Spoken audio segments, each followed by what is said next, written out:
Hi, everyone. I'm Stan Mallow, the paranormal yakker. My guest in today's show is Katherine Chiljan. I'll be speaking with Katherine about her book, Shakespeare Suppressed, The Uncensored Truth about Shakespeare and His Works. Katherine Chiljan, welcome to Paranormal Yakker. Wonderful to be here. Thank you, Stan. You, Katherine, have a BA in history from UCLA, are an independent scholar who has studied the Shakespeare authorship question since 1985, debated this subject with English professors at the Smithsonian, the Mechanics Institute Library in San Francisco, and the University of California at Berkeley. What, Katherine, happened in 1985 that sparked your academic curiosity to the extent that it led you to explore and question the validity of what the mainstream media and historians have been telling us about Shakespeare, the man, and his works? Yeah, it changed my life. And what it was I saw an interview, a debate on William F. Buckley's show called Firing Line. And it was a regular Orthodox Shakespeare scholar. I believe he was from Princeton. And he was debating Charlton Ogburn, who wrote this wonderful book that was just coming out called The Mysterious William Shakespeare. He was saying that Shakespeare was a pen name and that it was used by the Earl of Oxford. So it was basically the Earl of Oxford versus the man born in Stratford-on-Avon, which is the person we all believe, supposedly, orthodoxy believes, wrote the Shakespeare works. I knew nothing about this. I was fresh. My 10th grade English teacher mentioned to me, and I never forgot, that some people thought Shakespeare was Marlowe. And she didn't go into any more details, but that stuck. And so then when I heard about this debate, I thought, I'm going to watch it. And sure enough, Charlton Ogburn, he made point after point that made perfect sense about the Earl of Oxford and about the Stratford man. The Princeton professor, all he could do really was cast aspersions on Charlton Ogburn, like say, that's a nice mystery story, but it's not true. I mean, he couldn't defend his own candidate.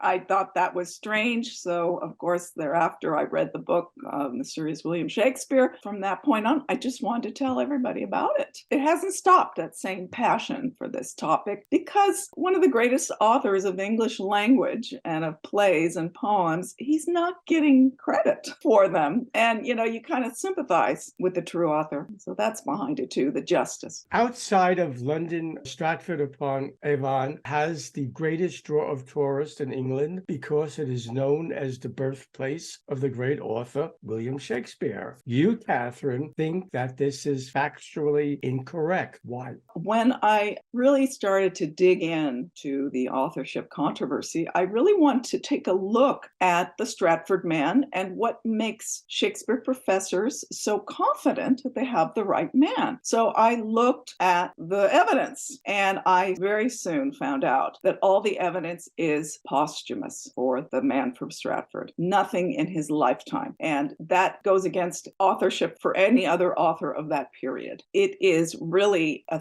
theory, an unproven theory, that the Stratford man wrote the works. We do have records about him, but they're very banal. His christening, his loans that he made to people, his children's christening, owing taxes, something that you wouldn't find extraordinary. Nothing of a literary nature. As you mentioned, records exist of Shakespeare's birth, baptism, marriage, his children's baptisms, and land purchases. That, of course, proves the Stratford man was indeed a real man. However, no lifetime records link him to education or writing. In fact, you say that the Stratford man was illiterate. Can you expand on that? Yes, and the reason we say this is because we have nothing that has survived written in his handwriting. We have 6 signatures, however. 3 of them are on his will, and 3 are on legal documents. But there is nothing about literary remains, and there is nothing about education during the Stratford man's lifetime. And talking about the will, if you look at his will, it's a 3-page will. Nothing in there indicates a man who was involved in the theater. There are no theater shares, or a man who was an author. There are no books, not even the books that were wildly popular Shakespeare books during his lifetime. It's blank, and it's unlike other authors of the period. Is it true, Catherine, that the Stratford man, his children, grandchildren, and even his neighbors never claimed he was a writer? And even his granddaughter, his last surviving relation. No one went to Stratford to talk to his daughters,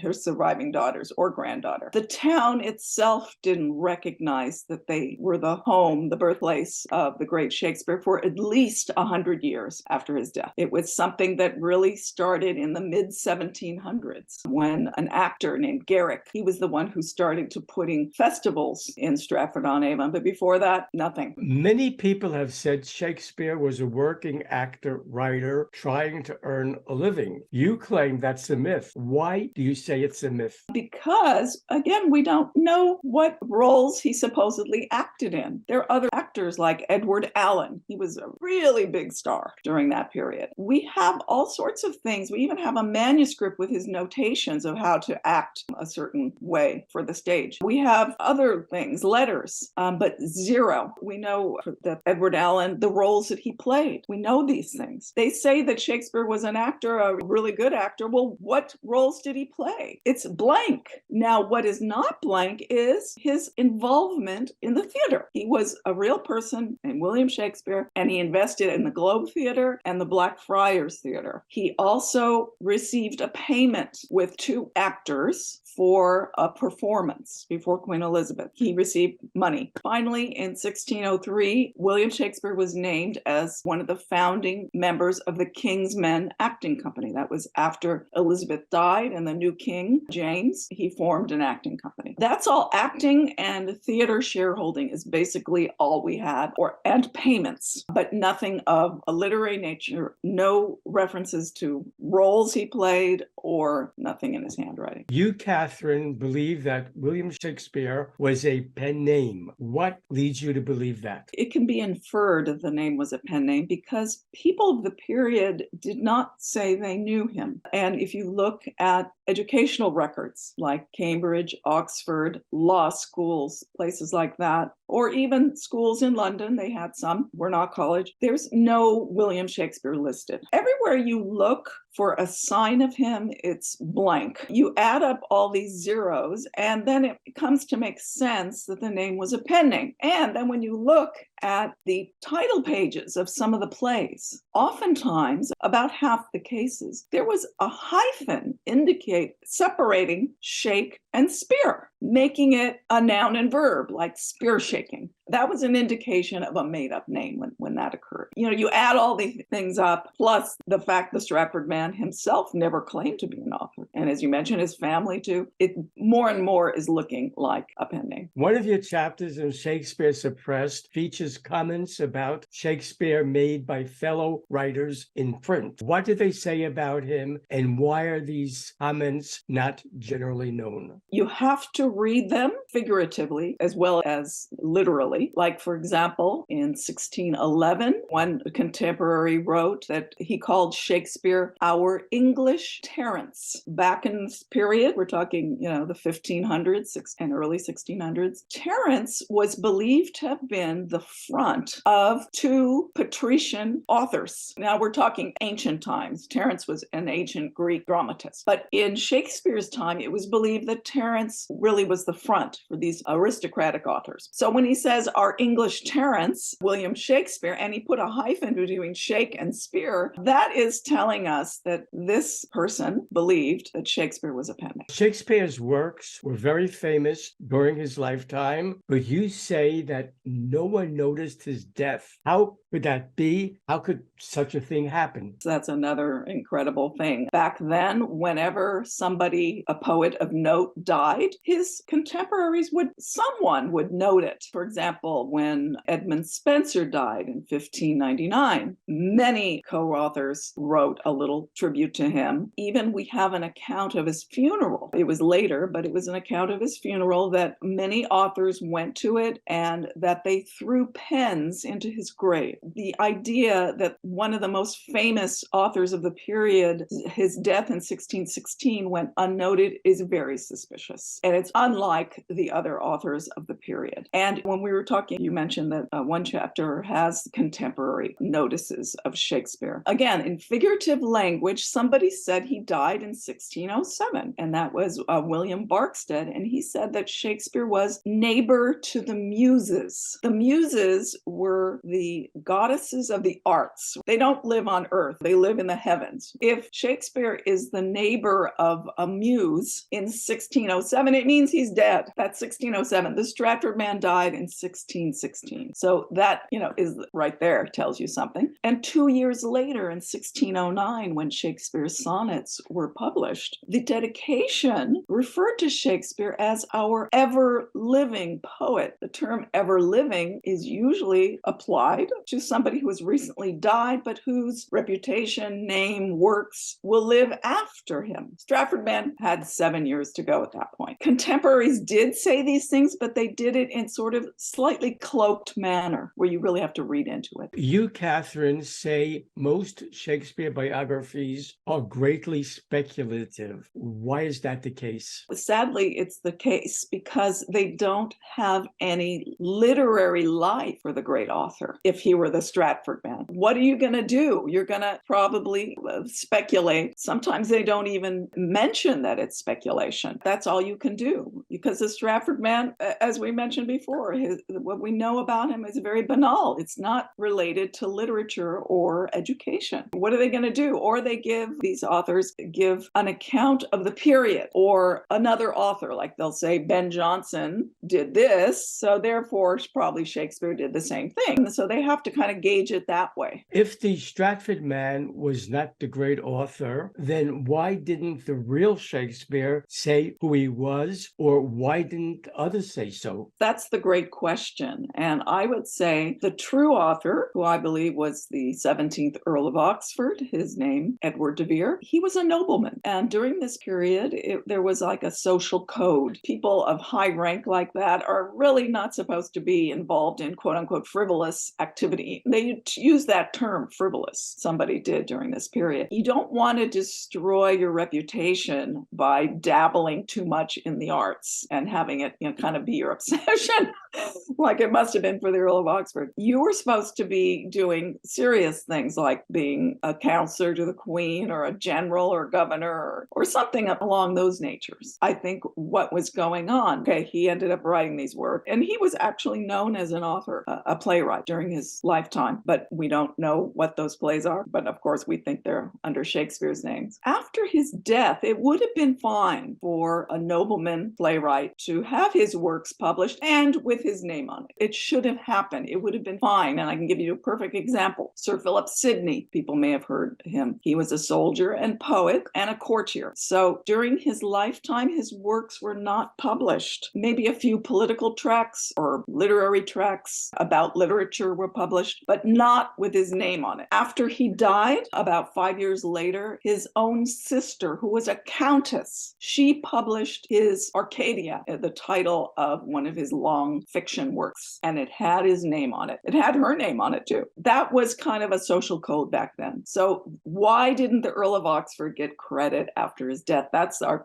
great question. He should have. When and how, Katherine, did the Stratford man become associated with the great author? It happened after the Earl of Oxford died, which is 1604, and after the Stratford man died in 1616. And it occurred in this book. I don't know if you all can see it.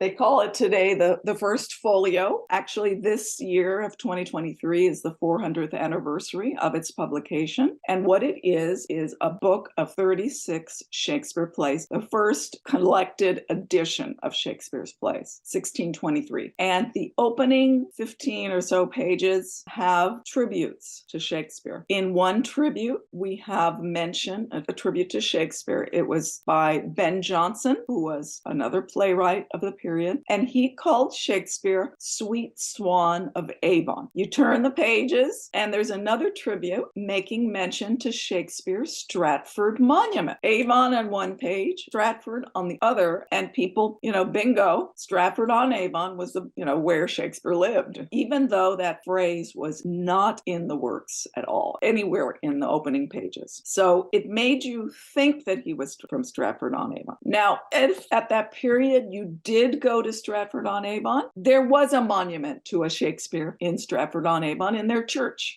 But if you look at the earliest documented picture of it, it was not what we know today, which was a man holding a pen on a pillow with an upturned mustache. It was totally different. It was a man holding a sack, probably a wool sack, and a man with a full beard and a drooping mustache. A totally different look. So it definitely has been changed. I think what they saw was a monument to a wool dealer who was the Stratford man's father, John Shakespeare. But there was a monument to Shakespeare. It gave the illusion that the Stratford man was a great author.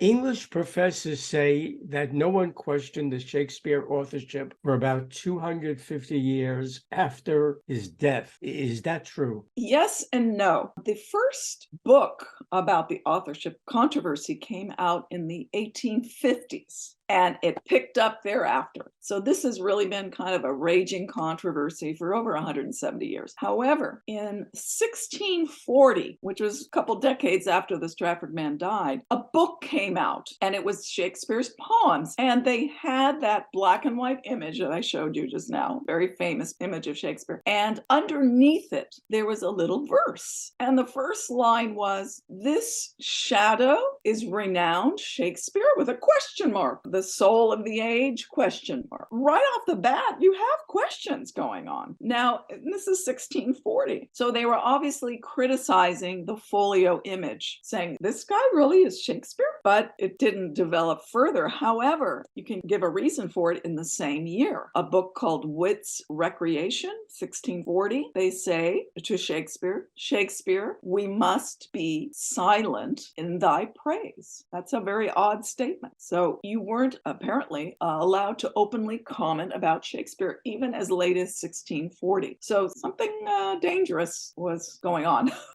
This controversy about Shakespeare has been going on for over 150 years. Why won't it die or get resolved? That's a good question. I think that the case was proven in 1920 by a man named Looney, an unfortunate name. He was the one who basically proved that the 17th Earl of Oxford was the great Shakespeare. And he did it very scientifically. He made a list of everything that the plays tell us about the great author, his education and his feelings about women, about history, everything aligned. And he tried to find someone of the period that would fit all these characteristics. It was only the Earl of Oxford. The way he went about it is he took Shakespeare's first printed work, Venus and Adonis, and the rhyme scheme that was used, I believe it's called Rhyme Royal, and he took a book of an anthology of Tudor poetry and he tried to see who else used that type of rhyme scheme. And there was only two poems. One was anonymous and the other one was by the Earl of Oxford. So then when he dug into the Earl of Oxford's life, everything worked. And of course, many life parallels too, he discovered. But the world still doesn't know this great discovery that he made in 1920. And I think it's because the English academic establishment won't accept this. And I often wonder why. I think maybe they're trying to protect their various universities' English departments.